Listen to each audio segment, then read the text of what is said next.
Hello and welcome to the Leaders Council podcast with me, Scott Challoner. This podcast, just like the Leaders Council itself, is all about recognising and celebrating the people who keep this country running. We exist to give leaders a voice outside of their own organisations and to support them in the same way that they support their staff every single day of the week. Now, if you are in a leadership position yourself and would like to have your voice heard on the national stage, then please do go to leaderscouncil.co.uk/apply. Now, each week on this show, I'm joined by a different leadership figure from the world of business, education, politics, sport, or even from local communities in the aim of truly discovering who those people are that get up every morning and make this country work. We get their take on the current economic and political landscape of the UK and discuss everything from adapting yourself to looking after your mental health and, of course, the success and the innovation that makes it all worthwhile in the end. Now, on a warm, sunny spring morning here in the capital, my guest on today's show is Mike Coomber, the owner of Rivertrace Engineering Ltd, a firm that is specialised in water quality monitoring. Now, Mike, it isn't the first time that you joined us on this show. We spoke last July and talked a little bit about the ongoing COVID-19 crisis and how Rivertrace was charting a course through. So welcome back to the programme, and it's great to have you with us once more. Thank you very much. Nice to be included. It's brilliant welcoming you back, Mike. And I understand as well that back then you were operating at around sort of 80% capacity compared to normal, to sort of adapt to the challenges of COVID. And 10 months down the line from that last discussion that we had, we're still somewhat in this pandemic mess, albeit there are now some signs of real recovery starting to show. So how are things on the business side faring at the moment, would you say? It's still been a challenge. We have an unusual year end in as much as that's 30th of November. So our first quarter, December, Jan, Feb, is always a challenge because of Christmas and New Year. And then we have the Chinese New Year, which affects all of the Asian shipyards. Having said that, we predicted a fairly poor start to the year, and unfortunately, it's one target we actually did deliver on. But the second quarter really took off, and I think now for the half year we're running about 92% of target. So things have definitely picked up. Thankfully, shipyards are back at work. The supply chains are filling up, and we're expecting quite a good second half to the year. That's really encouraging. And I suppose that having had to adapt to doing a lot of things remotely during the pandemic, it's proven a real challenge for the likes of Rivertrace, hasn't it? Because you are largely a customer-facing business, aren't you? And I suppose it does take its toll when you're not able to actually meet your customers properly for well over a year now. Yeah, I mean, I've not actually been on a business flight for 2 years now. We're 96% export and into 65 countries, I think. So we miss things like exhibitions, we miss customer meetings, actually being able to get face-to-face with the client, resolve issues. So Teams and Zoom, have been okay as a as a medium, but you can't beat, pressing the flesh, as they say. It's been a real challenge. It will continue to be a challenge. We're not anticipating any physical exhibitions this year. Probably not looking to get on any flights until probably the middle of next year is our best guess. And even with these travel corridors, they're quite restrictive. And what would normally be a 1-week trip to China turns into a month. It does, doesn't it? It is a real challenge sort of going anywhere outside of the UK at the moment, and understandably so. And I think even when we reach a point where the COVID-19 situation is no longer an immediate and present danger to life, there are people talking about sort of remote events and doing exhibitions like that virtually that could end up being the status quo. But I think it's got to be remembered, hasn't it, that it isn't a one-size-fits-all approach. And in some ways, being able to actually travel to sort of business events and exhibitions in person and having that real human contact there, that is still going to be needed in the long run, isn't it? There is still going to have to be room for that. Very much so. I mean, as much as we've all learned to work remotely, whether that's from home or in the office, but calling people over Teams or WhatsApp is a preferred method in certainly in the Asian markets. The longer term health of anybody's industry, I think, people like to buy from people. They don't like to buy, electronically so much. So there's going to still be a huge need for these physical events. The virtual events are, in my opinion, sort of glorified Teams calls. It's better than nothing, but it's only probably 10% of what a real boots on the ground exhibition would deliver. I think that's very right, and I think it is so important to consider going forward. And I suppose when it comes to remote working more broadly now, I suppose in many senses it warrants a change of leadership style and approach from a lot of people, because there are a lot of different nuances when it comes to directing a team over a Zoom call as opposed to directing a team when you're there in an office physically with them. Yeah, so they're fairly impersonal, and it's very difficult to gauge true expressions over a Teams or a Zoom meeting. So we've been open throughout the pandemic. Touch wood, we've had no COVID cases at all. We've had a few vulnerable people working from home, so that did increase our our cost of manufacturing a little bit as we had to gear up. But everyone's now socially distanced at work, good hygiene practices in place, and that is a real benefit to the pandemic. People actually looking after cleaning regimes and so on. So that's a life lesson learned. We've changed the way we do business. There's a lot of digital platforms we've embraced throughout the pandemic. We put a lot into sort of IoT research and development. Just have to look at doing business in a completely different way.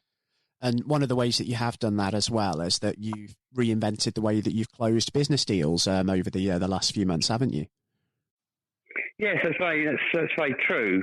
Even our agents in place, who provide about 40% of our business, they themselves aren't allowed to go and see customers officially. So you have to look at other routes to keep in contact. And telephone come back into fashion, which is quite nice. At least you can speak to people, even though you can't see them. And anything has to be better than a team or a Zoom call. Yeah, they have their place, but it's only one element of the sales approach, really. And albeit it's been sort of quite a challenge adapting to sort of new remote ways of working and communicating, I suppose that coming out of this, you probably have learnt an awful lot about communication and may even be sort of stronger in your position than you were before in some ways. Is that true, would you say? Yeah, it is. We've reorganised the way we communicate internally, which has been really good. That's been a nice learning curve. And so I think our internal communications are probably stronger than they've ever been. And that's partially probably because we're all now on the same time zone. Whereas when we're travelling to exhibitions, that's very, very difficult. Working from home has been a mixed bag. Some people like it, some people don't.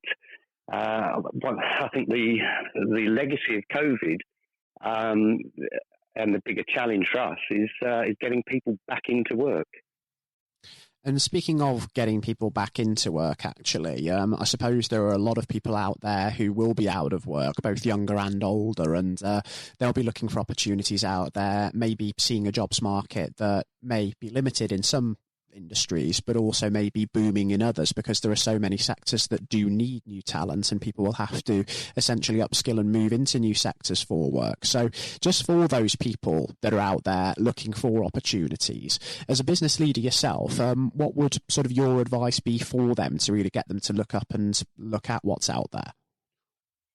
Well, I'm seeing a trend, and it's not an unhealthy trend. I think it's a good human trend, and that's people are now reevaluating their work-life balance. So they're not necessarily wanting to commute, which is a good and a bad thing. We've been very successful with our flexible approach to people looking to work from home, or there has to be a balance for the business at the same time. Success has to benefit both parties. And so what's popular for us at the moment is people are working sort of maybe from home, 3 days in the office. They're on rotation, and that's pretty successful. It is, and the work-life balance certainly is something that we've been discussing a lot during the last few months, and something that we have been touching on an awful lot at the Leaders' Council recently especially is the impact of burnout and stress on business leaders themselves, because there is so much of a temptation when you're in a leadership position to get sucked into survival mode during a crisis like this, be leading by example constantly and being that sort of beacon for everyone to look up to, that sometimes you can neglect your own mental health and well-being and it all becomes secondary. So for you personally, Mike, do you find it easy to take a step back and switch off when you need to recharge the batteries yourself? Yeah, I mean, for me personally, I've actually enjoyed this sort of 18-month, 2-year period. I've managed to get my 2 children into work with me last summer. That was really good. That was good for them because they're at university, and so they can learn the soft skills that you don't get, you don't learn at university. So that's going to be good for them, and I think the job market as a whole, things like the apprenticeship scheme. I'm a big supporter of that. I think that's a very good route to get young people into business and learn from the ground up. It's been fantastic actually.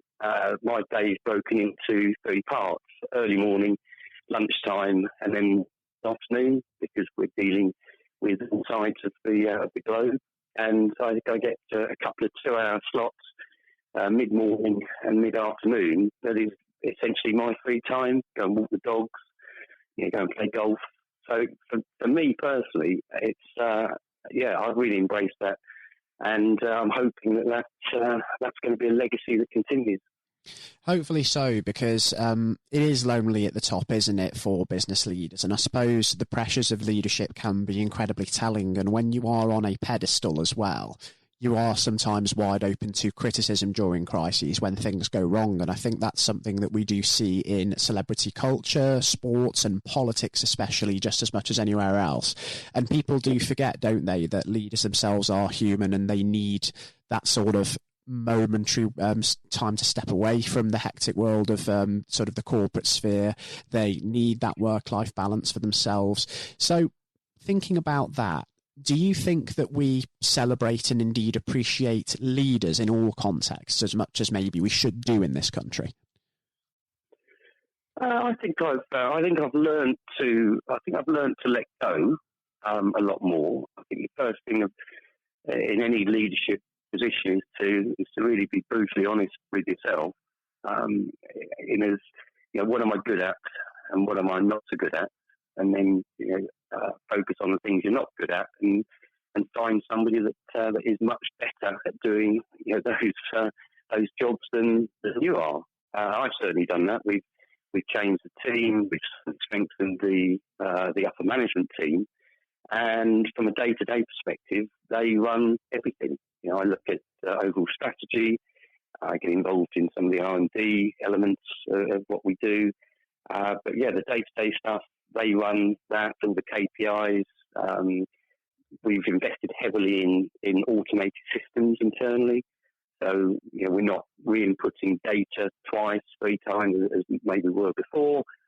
So, lots of automatic reporting. I receive reports on all elements of the business on a daily basis, and that's fully automated. So, that's been, we were forced into doing something, and I guess in that respect, COVID, strangely enough, came along at the right time. I think what you've said there, Mike, reminds me of a conversation I had with another business leader not long ago, and he talked about the need for CEOs and executives to move from what he called star to galaxy. And what he meant by that was stepping away from the day-to-day world of running a business, and as you've said there, move toward the more strategic side of things, promoting the business, growing the business, while the day-to-day stuff is handled by different people, tasks are delegated. And I think for certainly younger entrepreneurs and younger business leaders, it's probably one of the hardest things to do, isn't it? Sort of letting go of the day-to-day and then embracing the bigger picture. And that's something that hopefully we'll see more of, people taking the plunge in that way. Yeah, absolutely. I mean, I was definitely in that sort of micromanaging type position where you're so really involved. You just blink at yourself. The expression can't see. That's not very important. So, in my case, I found an absolutely first-rate operations director who, not an engineer, but a very, very good process person, who's revolutionised the way we work, and that just frees up my time to think about new products, new markets, how we might get into those markets. And these are all the things I didn't have time for before, so I would have very much been a blinkered reactive leader, which isn't really a leader at all. So yeah, that's been a real life and something I should have adopted 20 years ago, not sort of 5 years. And I think it's a reminder, isn't it, that one of the key hallmarks of leadership in that sense is trust as well, trusting the people around you, trusting your staff, and making sure that you've got the right team around you to entrust sort of the day-to-day running of the business too at the same time. It's the hardest thing to do, to let go. And the real danger, and I can see it myself, is that you don't realise that you're doing it. You don't realise that you are actually, stopping innovation because you're just micromanaging. You're so in the business, you're not on the business. And if you can, be honest with yourself and just say, look, yeah, I'm just too involved, and find people. Trust is so difficult, but it doesn't take that long to build. You just set little targets, people achieve them, and you think, well, actually, this is possible. We can do this. Exactly. I think that positive attitude as well is so important, and it's going to be vital over the course of the few months to come as well. And I would like to talk about the future in a bit more detail before we do finish. However, at the moment, there was something that caught my attention just a couple of weeks back, and it was Minister Penny Mordaunt writing in the Telegraph newspaper that Boris Johnson, the Prime Minister's response to the pandemic, has been what she calls Churchillian.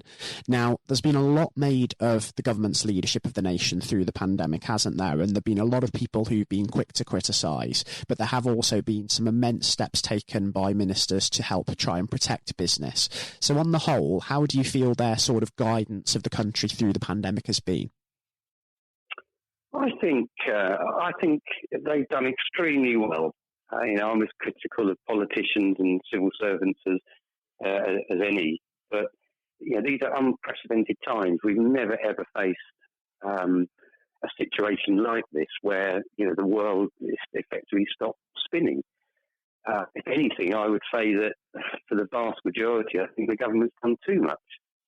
The furlough scheme to start with, I think it was admirable. The intentions are certainly admirable. I don't think the long-term effect of that was ever considered at the start. And with that, I'm referring to, if you're paying 80%, or the government's paying 80%, an employee might say, well, do I want to work 5 days for the 20%? I'm saving all that travel time, train fares, parking, and so on. So I think on that front, they should be commended. I think we're world class in how governments approached this. On the critical side, I think with things like inward travel, they didn't close borders quickly enough, and therefore, we've had more cases should have had as an island. On the vaccine rollout, absolutely incredible. Military precision, And that's what they did exactly the right thing. They involved the military, so the logistical supply chain was incredible. So, yeah, my full support. There will always be critics, just because journalists per se, they like to sensationalise things. But I think Boris and his team have generally done a very, very good job. And while we are mentioning names such as sort of Churchill, who of course Minister Mordaunt compared the Prime Minister's response to, as I said just now, in your case, Mike, are there any sort of leaders from past or present like that sort of stand out to you, that have maybe helped sort of mould you and inspire you and make you the leader that you are today? And that doesn't necessarily have to be a historic name. It can simply be someone maybe that you worked with or for as well. Yeah, difficult. I mean, I do like the Churchillian references, because I think those were very, very good times. Lots of very unpopular decisions had to be taken during those years, and Churchill took them. I think, as other leaders, Lord Blunkett himself for Labour, I mean, incredibly pro-business. So he's a person to admire. I can't really think of any other sort of celebrity or politician that I would wholeheartedly admire. But I think at the moment, just the government's actually got a very good team. I think the team in place, it's working, and they've achieved enormous improvements in the economy in a very short time. We get a lot of business support. I work closely with the Department for International Trade on the maritime sector, and they are really working hard to increase and try and help SMEs increase their export business. So, there's lots of good elements, and yeah. Yeah, there's been a lot, isn't there, to sort of take inspiration from in that sense. And I think it is something that we really need to harness in terms of the national spirit going forward, isn't it? That sort of wartime spirit that's been talked about. We've seen a lot of unity in sort of people congregating on their doorsteps, clapping for carers, on the frontline workers. And it's that sort of thing that hopefully we don't forget quickly as we sort of hopefully revert to some form of normality after all of this. No, absolutely. I think I love the British spirit. We face adversity. We pull together. I think generally, with the social distancing and queuing for supermarkets and so on, people are actually talking to each other. They're helping their neighbours. People have said, "Oh, we've got a shop coming on Friday. Is there anything you'd like us to add to our order?" So it's kind of, can do, pull together attitude, and I love the Brits for that. I think we are pretty unique in the world. I think we are, certainly, and I think what is certainly coming out of this as well is that there's a renewed vigour, isn't there, to, especially industry-wise, buy British-made and sourced products. And I think also, given the fact that staycations in the sort of leisure tourism sector are also going to be the thing this summer, because we've spoken already about the difficulties of travelling abroad, like buying British, there's going to be a real surge of that in the near future, isn't there? Yeah, I think we already see that. I mean, the staycations have gone through the roof. The flip side to that, of course, is that they always put their prices up. But no, I think buy British. There's a huge campaign. There's a lot of Innovate campaign going on out there as well, and lots of positives for the UK economy. And I think the UK versus our European allies. I think we are in a far better place to come out of this and prosper than they are. We were more ready for Brexit than they were. We've had no export issues whatsoever. We've only had import issues because they weren't ready, whereas the UK was. I think that's very right, and I think we've certainly seen that in the vaccine rollout as well. In many ways, we are sort of the envy of Europe in that sense, and it does certainly bode well for the future. And it is something certainly to consider when we think of building back better, what is to come on the horizon. That we're not just going to be sort of doing all of this alone, and we're going to be looking outward and being that sort of global Britain that the government wants us to be. Yes, absolutely. I think the UK has done a huge amount to offer. I think with supply chain disruptions that we've had, we've become a lot more self-sufficient. So whereas buying something from abroad to incorporating your product, then you've looked around for UK suppliers because it's easier to manage the supply chain in these difficult times. I see that trend continue. Yes, and thinking about the future now, just because our time on the programme is starting to draw to its close, Mike, I know we don't have a crystal ball and we can't see into the future, and there is still, of course, the variable of what is going to happen with COVID and new variants, but what ideally is next for you and for Rivertrace, and what are you really hoping to achieve over the next 12 months as we hopefully leave COVID behind for good?